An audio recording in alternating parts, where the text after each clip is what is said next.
Okay everyone, I've got no idea how this is going to turn out, but I don't have a whole heap of time and I just would like to show you a couple of things. I'm learning as I go, so anyway, I'm definitely not a professional. I've got extremely basic kit, but I'm making do with what I can. So anyway, these are some of the finds that I've got from this Camp Cable military base. These were some of the bottles that we got. I've got more. They're packed away somewhere. They've been packed away for about 10 years in the shed and they're buried. I don't know exactly where they are. But anyway, I've actually got 4 Coke bottles. 4 different Coke bottles that are packed away together somewhere that are different colour glass, different tinges of green and that, and they're made in 4 different places in America, and they were in the one hole. And I also found a pair of pincers, a fork, sorry, that was made into a pair of pincers, which I do have, and on this table. And also there was a couple of US coins and a few other things I just can't really remember right now, but it was right at the base of a tree, so I just imagine that it was some soldier who sat down against that tree and who knows bloody what happened. But anyway, so we got a Coke bottle there, we got a beer bottle, or probably 3 beer bottles there. I'm assuming they're maybe aftershave-y sort of bottles in the center there. That little bottle there, I've got no idea what it is, but it's still got the lid and cork on it, and there's something inside it. Don't know what it is though. And then there's a water bottle up the back. That's got water in it. Who knows whether that was the original water the GI was drinking at the time. I don't know whether that was an American or Australian bottle, but it does have a plastic lid, so I don't know if they had plastic lids back then, but anyway.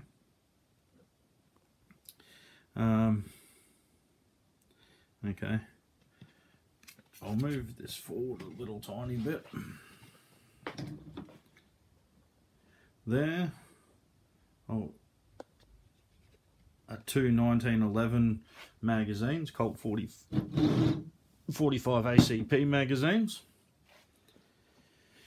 Obviously very corroded, and yeah, but right where I found those, another mate of mine, he got 2 Tommy gun straight magazines as well. And then next to that we have a bandage. And where am I? Oops, a daisy. Okay, that was the bandage. And there's this little, I don't know whether that's just an eyedropper or a dropper thing, or whether a needle was on the end, I don't know. I'm assuming it's a dropper.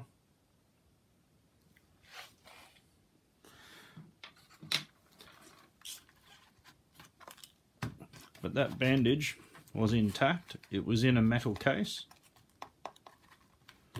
and it was heavily corroded. The top side of the case was really rusty, but that's what it was. Field dressing. Oops, that was miles off. Anyway, that's that.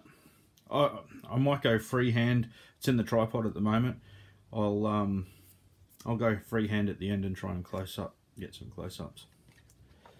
Okay, so here's 2 forks, and that fork there that's blown up all the way, that one there is the one that has the pincers.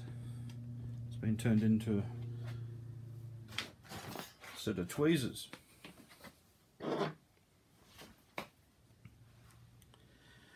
Where my hand comes into view, there we go.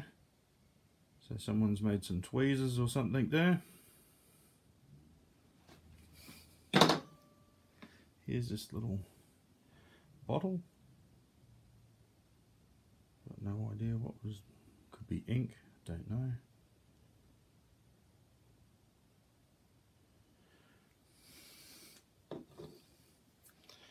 Okay.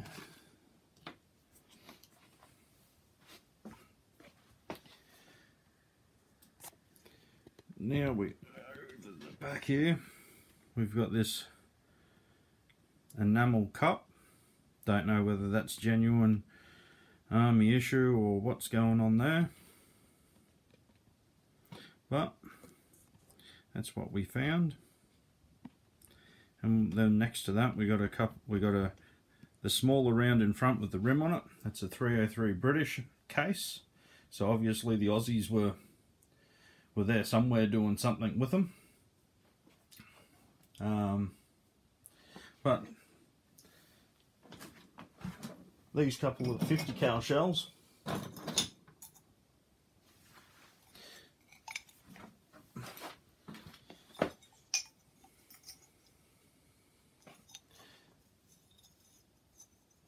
these ones here,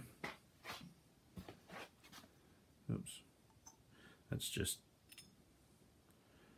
that one's been fired and it's just old and shitty, but yeah, that's a 50 cal.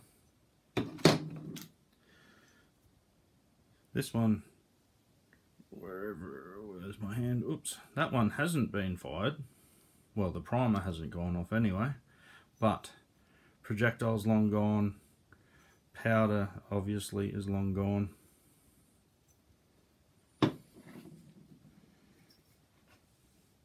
Next one, this one, the whole primer's missing, but the projectile's in it.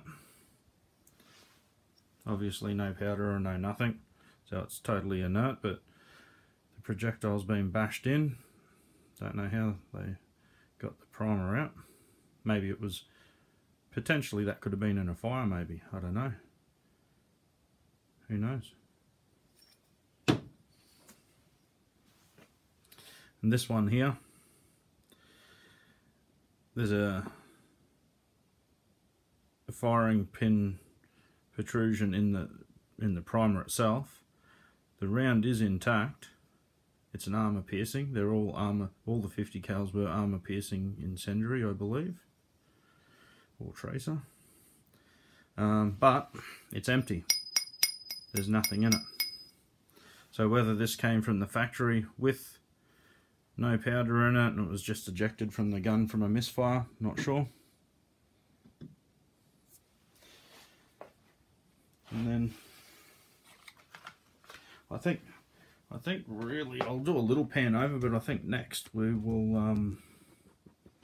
I'll just do a little bit of freehand, I suppose. So over there we've got an assortment of buckles and things. There's coins, there's Australian coins, there's coins from all over the world there. There's PNG, India, Burma, US coins. I've got some buttons. Where's my finger? Okay, just there. US buttons, and there's all stars on them. What case is that? I think that might be another 303 British case there. Then we got some random projectiles. Okay, so obviously the bigger ones are 50 cal. And where's my excellent pointer? Right there. I believe those two, one's a 45 and one's a 38. Then there, yeah, we'll just use my shadow. Those three there, they're buckshot, 12 gauge buckshot, which I believe probably would have been after the war, probably someone hunting pigs back in the day. We've got 3 dog tags there, 2 of them are blank, and one's got numbers on it, and I can read the numbers that are on it. I'll just show you there. It's just a single line of numbers.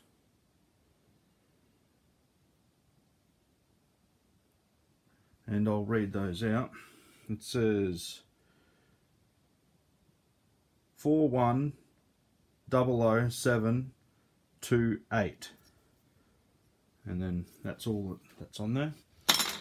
Now there's a little bit of a story with the dog tags. There was a hill and everyone called it Dog Tag Hill, and it's alleged that, well, actually I do have a photo that I might post up here.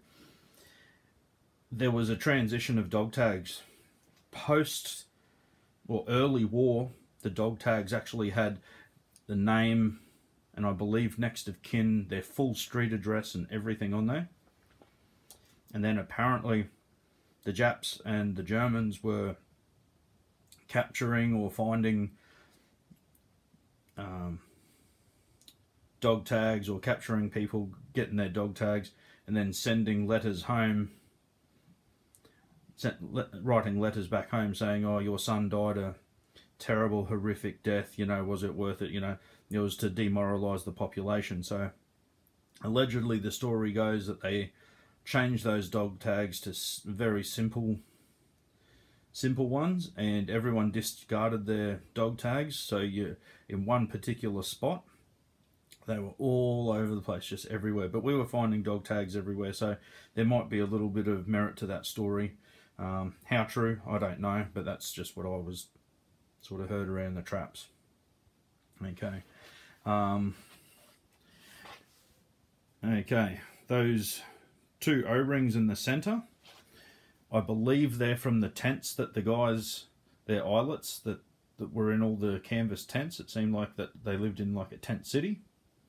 And I should be able to put up some photos of, I've got a photo of some canvas tents, and I believe that's probably from those.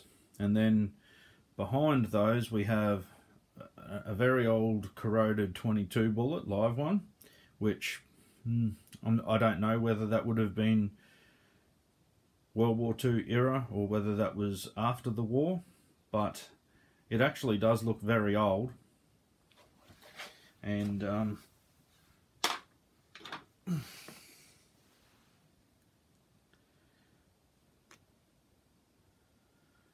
I can't, by the looks of it, to me, I'm a bit of a gunhead, so I've got a decent knowledge of stuff, and I'm assuming that's going to be quite an old 22 bullet. You know, they probably would have been able to have, I'm assuming, 22s back on base back then. You know, you could buy 22s from local stores back then. So, okay, there's 50 cal projectiles there, and there's definitely two different types. One's a lot longer than the others. So I'm assuming that the back three are the armor-piercing tracer or incendiaries, the ones with the black tips, that they were on all the ones that we found. But then we've got that extra long one, which I don't know what that is. Being extra long, I'm assuming that it was maybe, whether that's just a full tracer or a full incendiary sort of a round. It would have needed to be, because the filling's lighter than lead or hardened steel or tungsten. I don't think they would have been tungsten back then, but I don't know. I'm not 100% sure, but I'm assuming that longer one would have just been, it needed to be longer and bigger to sort of keep the same trajectory as like the smaller, heavier projectile, I'm assuming. And then to the right of those, I believe it's an M1 carbine case, which I'm pointing at this one just here. This is my little cold steel spike too,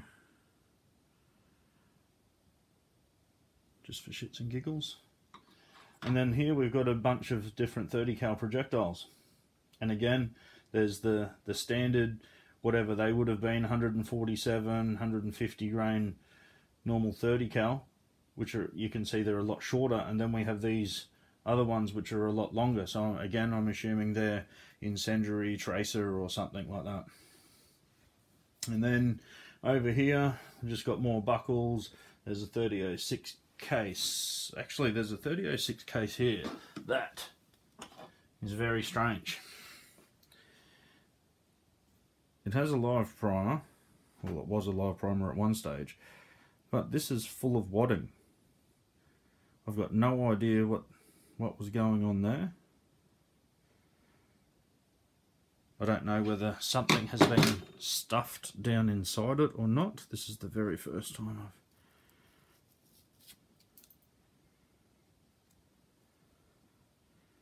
I've never pulled that apart, but it's probably asbestos and I can see all the fibres coming out everywhere. Who knows? Maybe I shouldn't stuff around with that. Oh well, gonna die anyway. Then what else have we got? Just out of the picture there's a 5-round clip for the Springfield. Another belt clip. Another buckley thing. Potentially that might be for a sling, rifle sling. And over the back here, in this little container, I don't know. Where can you see this?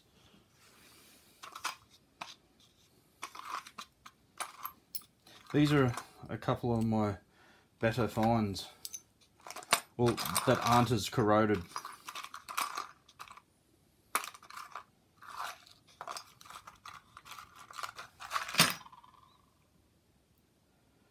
I've got a British halfpenny here. I believe, I'm not sure, I can't really read the date on that, but this may be a pre-1900s, I'm not sure.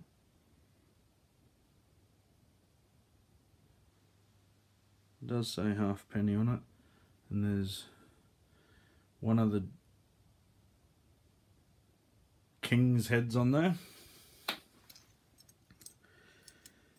Yeah, I'm not sure what this is, but it's an American badge.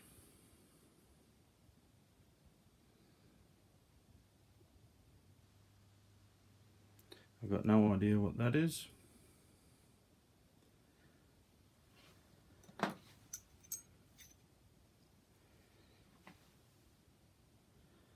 There's some sort of medallion thing with, like,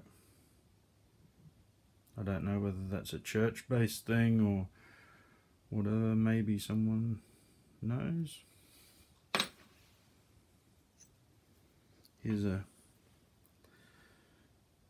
another thing, no idea what that is.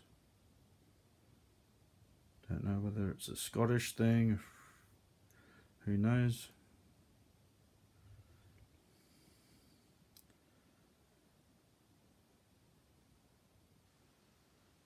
Yeah.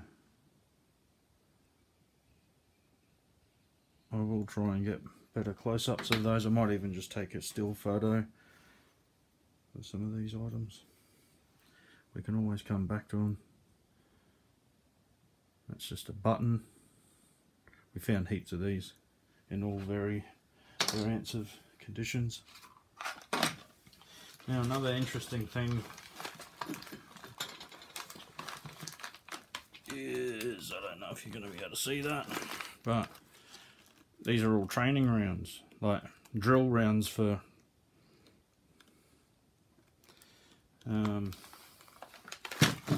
maybe for PT parade or something, I'm not sure. But I have other little things, but anyway, I will move these out of the road and I know this is dragging on, I'm sorry, I'm an amateur, but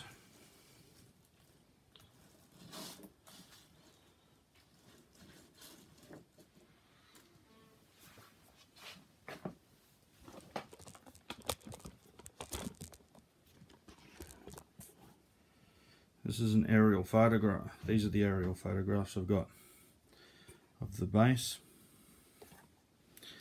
Just terrible camera work. But anyway, it's not going to work like I really hoped. This is the section anyway. I'll give you a quick little rundown here.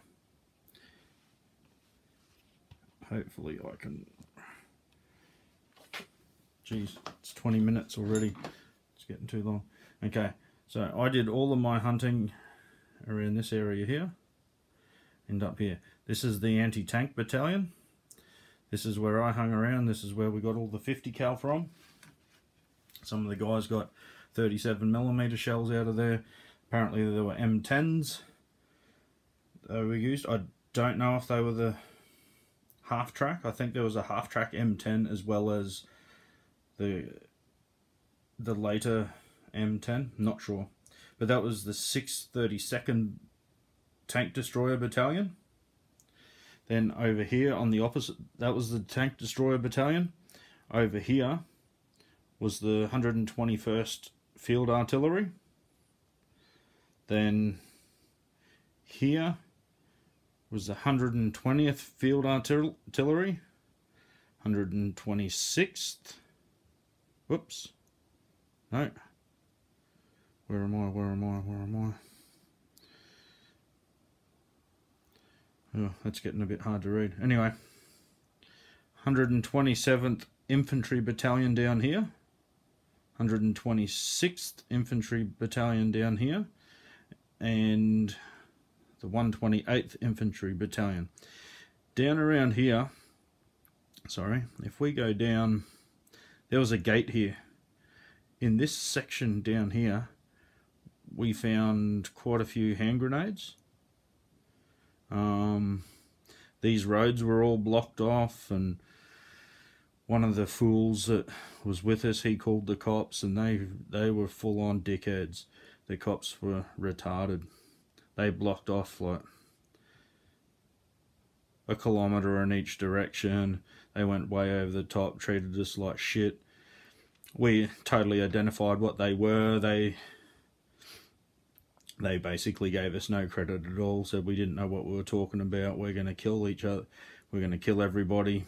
They were retarded. They didn't know the first thing about anything. Anyway, we knew the American grenades were pretty much harmless.